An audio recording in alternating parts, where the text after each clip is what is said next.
Assalamualaikum warahmatullahi wabarakatuh. Halo teman-teman kelas 6 Granada dan kelas 6 Kairo. Perkenalkan, saya Miss Astria. Saya akan membawakan video pembelajaran tematik yang kedua. Baik teman-teman, di video kali ini Miss akan menjelaskan tema 6A. Tema 6A yaitu selamatkan makhluk hidup, subtema 1, tumbuhan sahabatku, pembelajaran 2. Baik teman-teman, sebelum kita memulai kegiatan pembelajaran pada hari ini, mari kita membaca basmalah terlebih dahulu.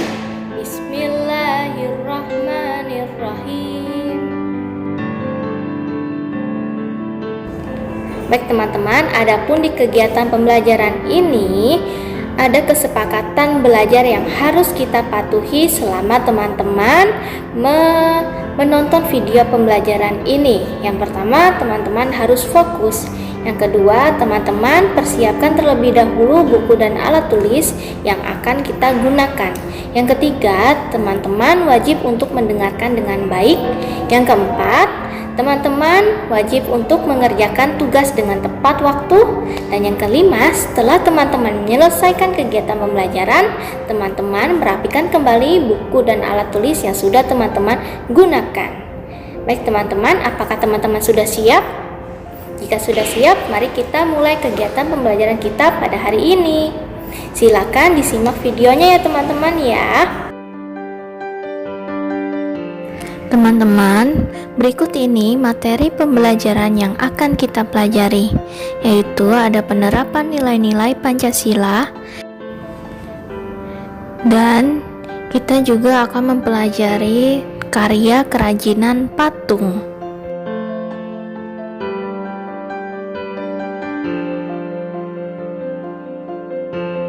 Teman-teman, berikut ini adalah tujuan pembelajaran yang akan teman-teman peroleh setelah teman-teman menonton video pembelajaran kita pada hari ini.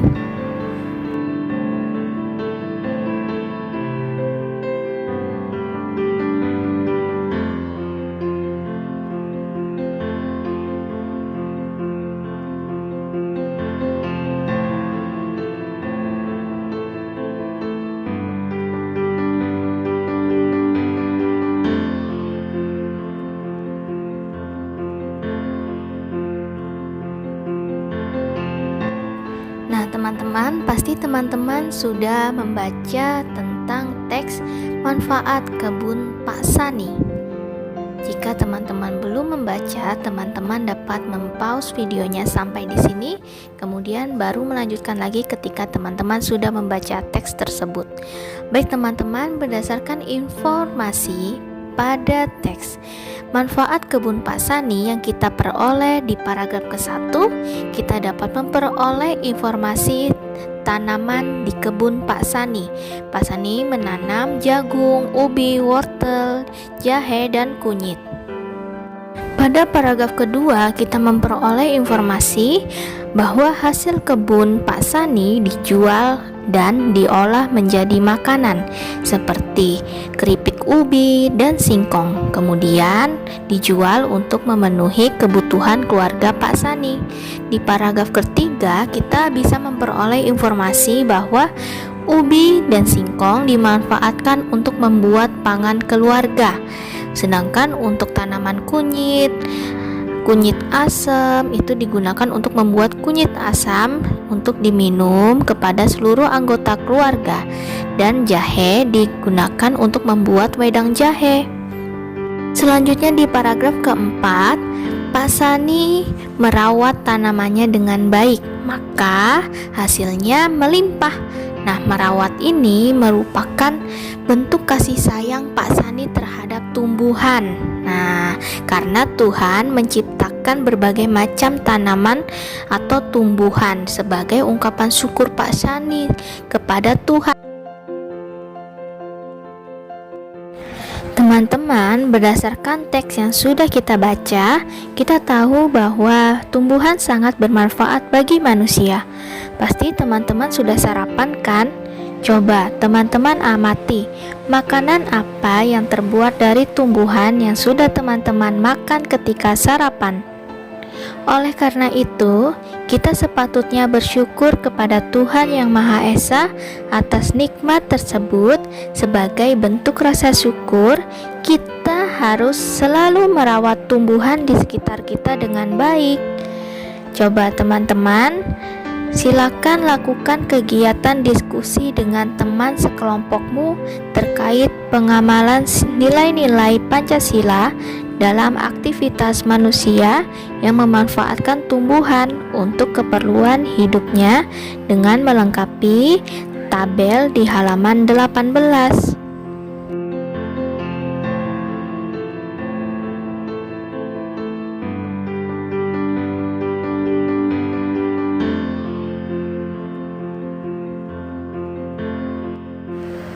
Bagi bangsa Indonesia, Pancasila merupakan pandangan hidup bangsa. Hal tersebut menjadikan Pancasila sebagai pedoman hidup dalam seluruh aktivitas berbangsa dan bernegara.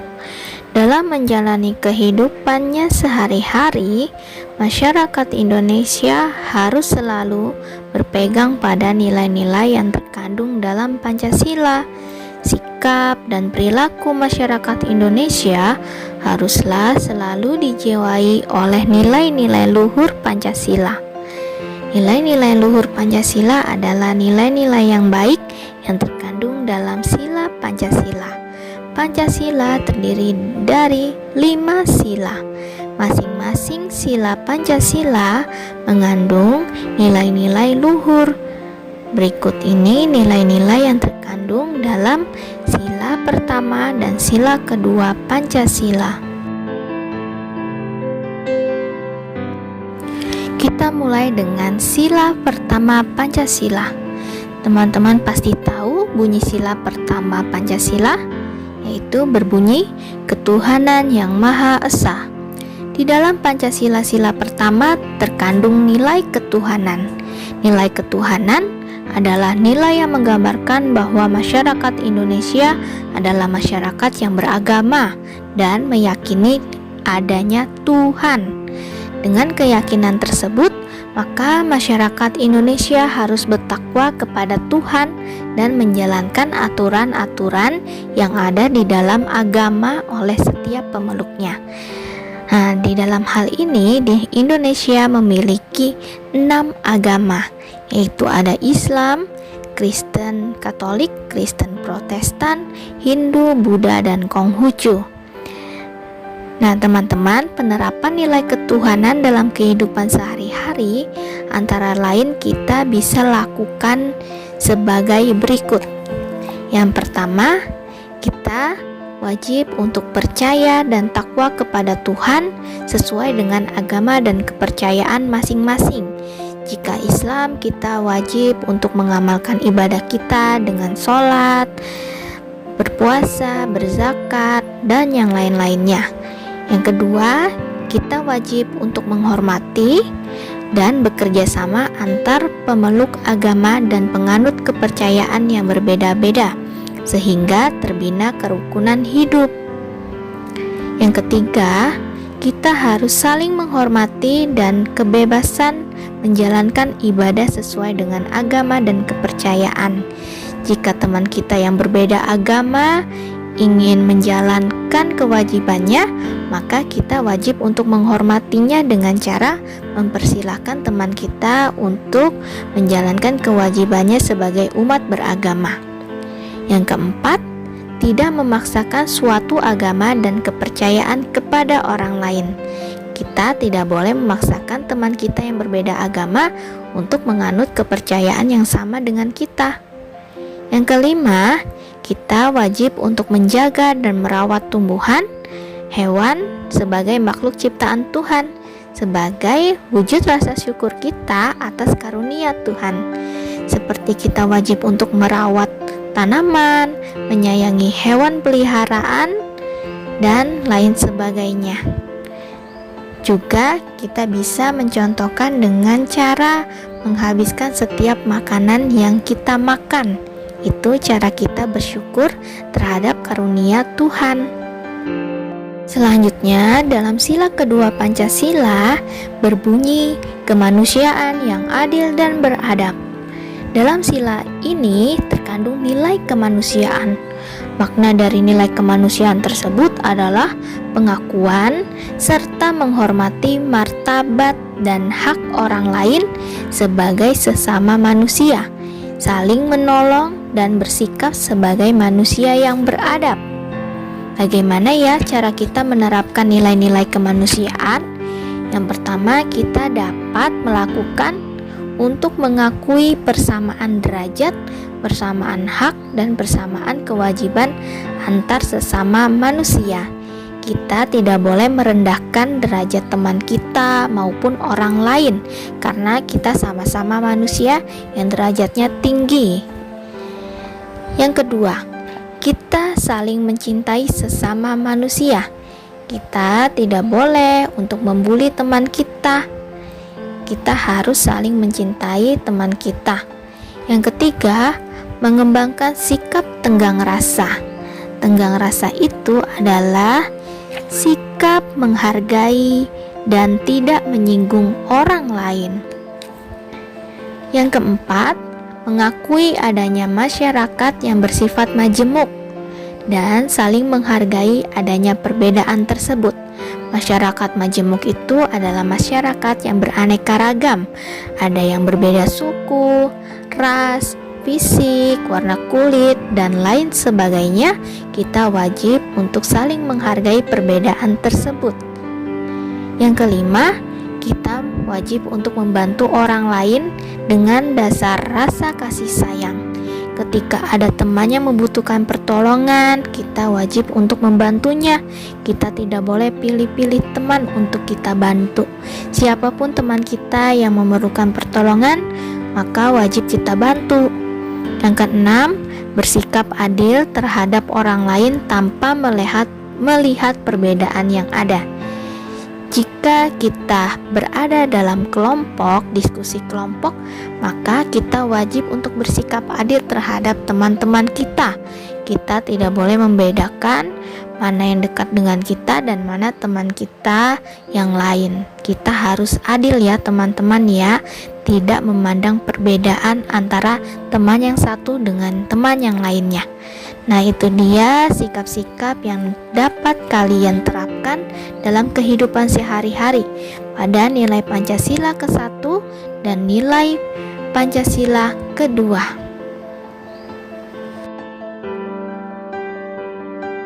Teman, coba perhatikan gambar yang ada di layar. Selanjutnya, perhatikan gambar ini. Baik teman-teman, gambar apakah yang ada di layar? Betul sekali teman-teman, gambar yang ada di layar adalah gambar patung burung Garuda. Selanjutnya, Miss ingin teman-teman untuk menyimak video berikut. Teman-teman silakan disimak dengan baik ya.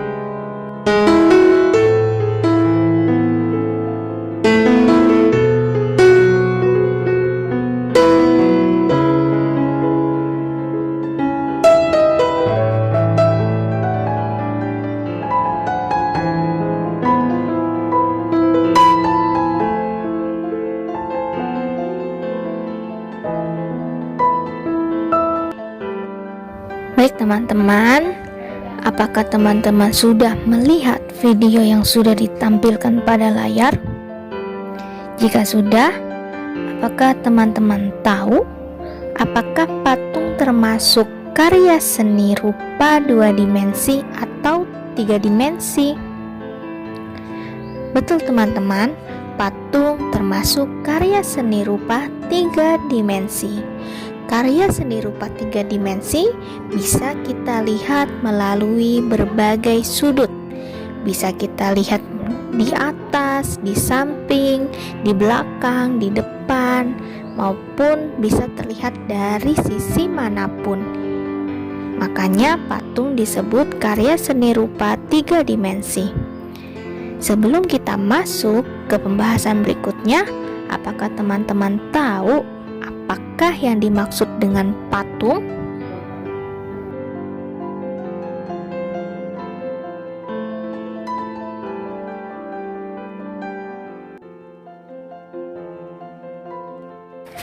Patung, menurut Kamus Besar Bahasa Indonesia, adalah tiruan bentuk hewan, manusia, atau sebagainya dengan cara dipahat pada batu, kayu, ataupun bahan lainnya. Bentuk patung ini bisa menyerupai hewan, manusia, ataupun yang lainnya. Patung ini dapat dibuat juga dengan cara mencetak atau membentuk dengan tanah liat. Nah, patung ini tujuannya untuk apa ya teman-teman ya? Patung dibuat untuk kebutuhan estetika atau keindahan. Benda kerajinan patung bisa digunakan untuk sebagai pajangan atau hiasan untuk memperindah ruangan. Patung yang dibuat dengan cara dipahat umumnya berbahan dasar kayu atau batu. Adapun patung yang dibuat dengan cara membentuk atau mencetak umumnya berbahan dasar tanah liat atau gips.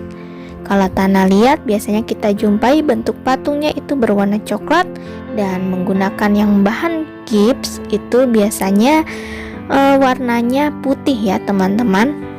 Patung itu ukurannya sangat beragam. Seperti yang tadi di video bahwa ukuran patung itu besar, tapi juga ada patung yang berukuran kecil, biasanya kita letakkan di ruangan sebagai hiasan, dan ada juga patung yang berukuran sedang. Patung dari bahan kayu biasanya pada proses akhir pembuatannya dilapisi dengan pelitur atau cat warna. Tujuannya untuk supaya patung ini tahan lama dan tidak dimakan oleh rayap. Selanjutnya, patung juga ada yang terbuat dari bahan batu. Nah, dari bahan batu ini tidak memerlukan pelapis cat warna, karena dari bahan batu ini tahan lama ya teman-teman. Dan juga ada patung yang terbuat dari tanah liat dan gips.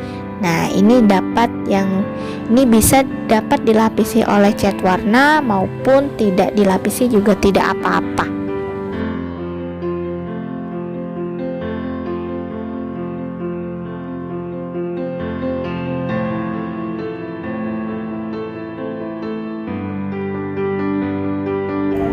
Baik teman-teman, selesai sudah kegiatan pembelajaran kita pada hari ini.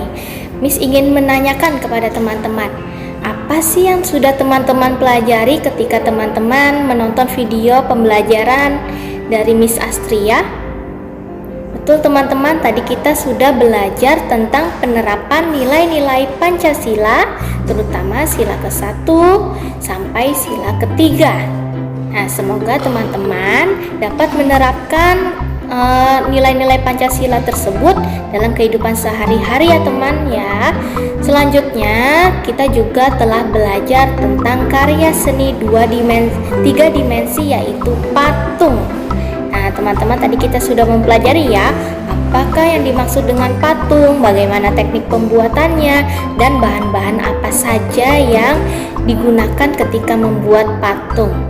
Teman-teman, jika ada materi yang belum teman-teman pahami, teman-teman dapat menanyakan ketika Google Meet ya teman-teman ya. Untuk tugas nanti Miss akan beritahukan di akhir video. Baik teman-teman, terima kasih atas kerjasamanya. Selamat teman-teman menonton video pembelajaran kita pada hari ini. Sekian materi yang dapat Mi sampaikan. Terima kasih. Wassalamualaikum warahmatullahi wabarakatuh. Sampai ketemu di kegiatan pembelajaran berikutnya, teman-teman.